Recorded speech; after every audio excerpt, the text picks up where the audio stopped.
पानी सर से ऊपर हो गया तो पुतिन ने भी शर्म नहीं की, बल्कि पुतिन ने नाटो को सबसे बड़ी धमकी दे दी है।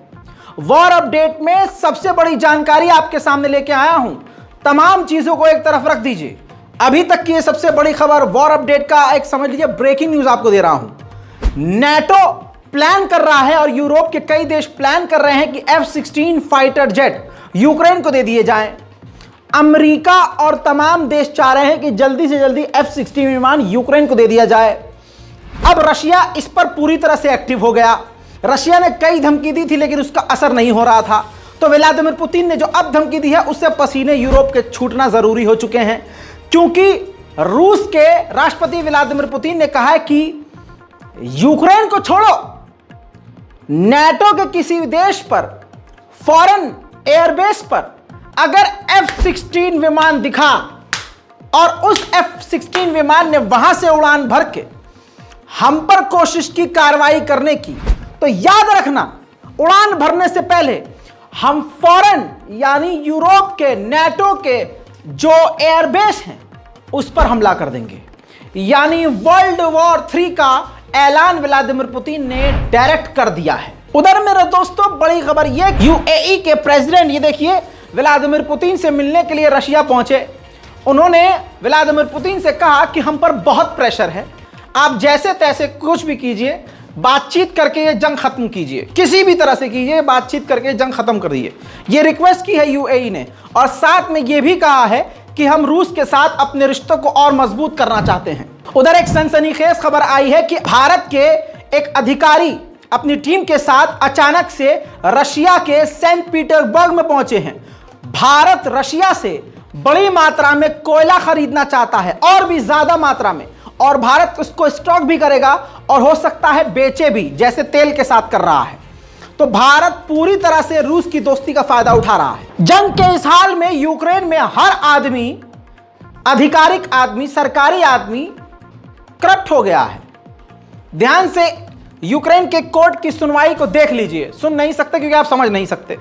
दोस्तों ये बीच का राइट साइड में आप जो बंदे को देख रहे हैं, अधेड़ उम्र का आदमी जो खड़ा हुआ है, ये president of Ukraine football association है, यानी फुटबॉल एसोसिएशन का ये प्रेसिडेंट है। नाम है पेवेल्को। इसको गिरफ्तार किया गया है क्योंकि इसने 270 मिलियन हर्विनिया की जो करेंसी है जो इनके यहाँ मदद के लिए आई थी उसको चुराया। गिल्टी पाया और जज ने इनको 60 दिन की जेल की सजा सुना दी है। उधर रूस के क्रेमलिन ने कहा है कि व्लादिमीर पुतिन पूरी तरह से ओपन है, इसको बातचीत के जरिए या जैसे मर्जी इस कॉन्फ्लिक्ट को, जंग को खत्म करने के लिए। मेरे दोस्तों 5 अफ्रीकन देश यूक्रेन पहुंचे हैं। मेरे दोस्तों इनको अफ्रीकन लीडर्स कहा जाता है जो इस वक्त यूक्रेन पहुंचे हैं, और इन्होंने यूक्रेन को समझाने की कोशिश की है कि आप जैसे तैसे इस जंग को खत्म करने की कोशिश कीजिए। तस्वीरें आपके सामने।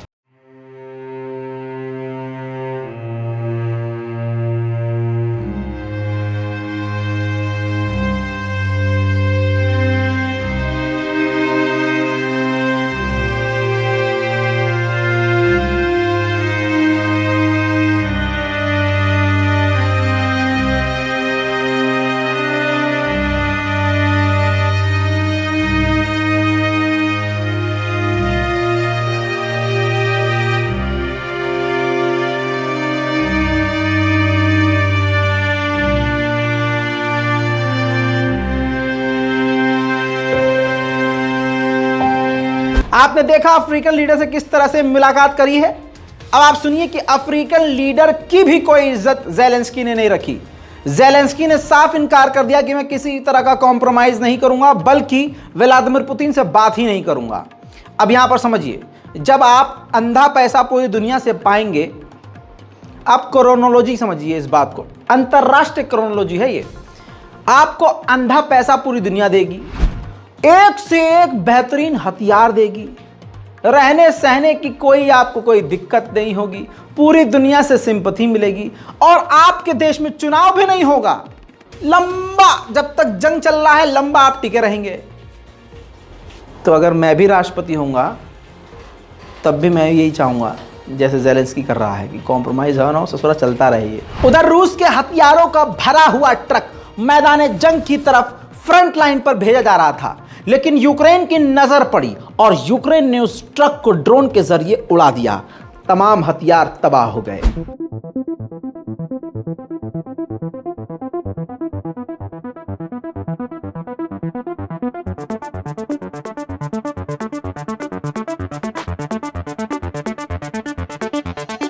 खबर एक बड़ी आ रही है, वो भी मैं आपको देना चाहूंगा कि व्लादिमीर पुतिन नाटो के किसी देश में जाने वाले हैं।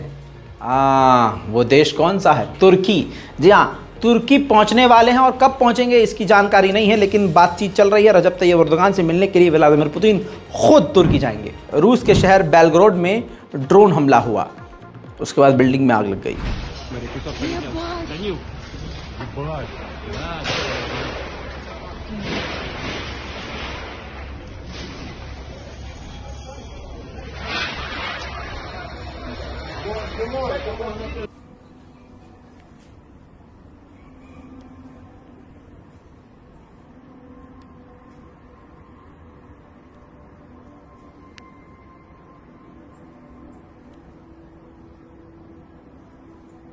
इजराइल का एक बार फिर से रोल सामने आया है।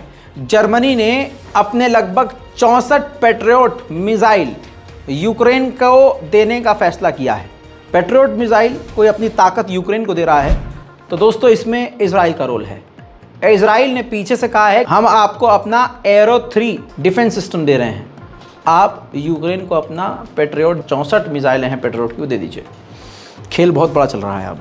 रशियन S-300 का इस्तेमाल यूक्रेन कर रहा था, रशिया ने उड़ा दिया।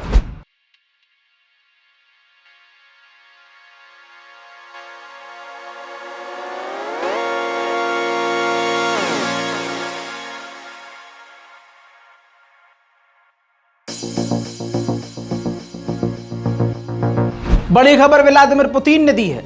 खुद पुतिन ने ऐलान कर दिया है कि हमने पहला संपूर्ण परमाणु बम, पूरा उसका पैकेज परमाणु बम पूरी तरह से बेलारूस को दे दिया है और तैनात कर दिया है, जो कि एक्टिव है।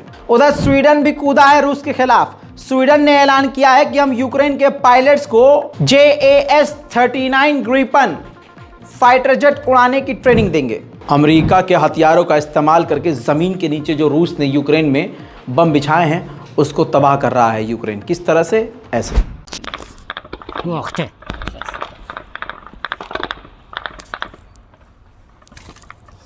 Вон ще якась хуйня, сало диміти. Ага.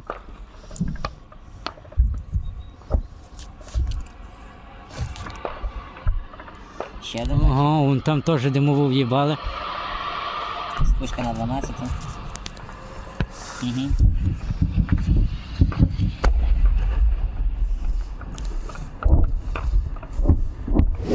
जर्मनी के चांसलर ने कहा है कि नाटो पूरी तरह से तैयार है अपनी एक एक इंच की ज़मीन को बचाने के लिए। यानी रशिया को पूरी तरह से उकसाने का काम America, Germany, France, Britain, NATO, Europe ये सब कर रहे हैं। रशिया तो चाहता ही है कि ये जंग निमट जाए तो ज़्यादा बेहतर है, लेकिन पंगेबाजी यही कर रहे हैं, ये बात आप समझ लीजिए। बहुत सारी खबरें अभी बाकी हैं, फिर से मैं आऊँगा। जब तक आप ये खबर देखिए, खाना खाइए, आराम कीजिए। देर रात फिर आऊँगा नए वॉर अपडेट के साथ, जो अभी बहुत कुछ हो रहा है मैदान जंग में और कुछ बड़ा होने वाला है। तो पहले ही बता रहा हूँ, इंतज़ार कीजिए इस वीडियो को देखकर। तब तक मैं नई रिपोर्ट लेकर आज फिर से आऊँगा। जय हिंद।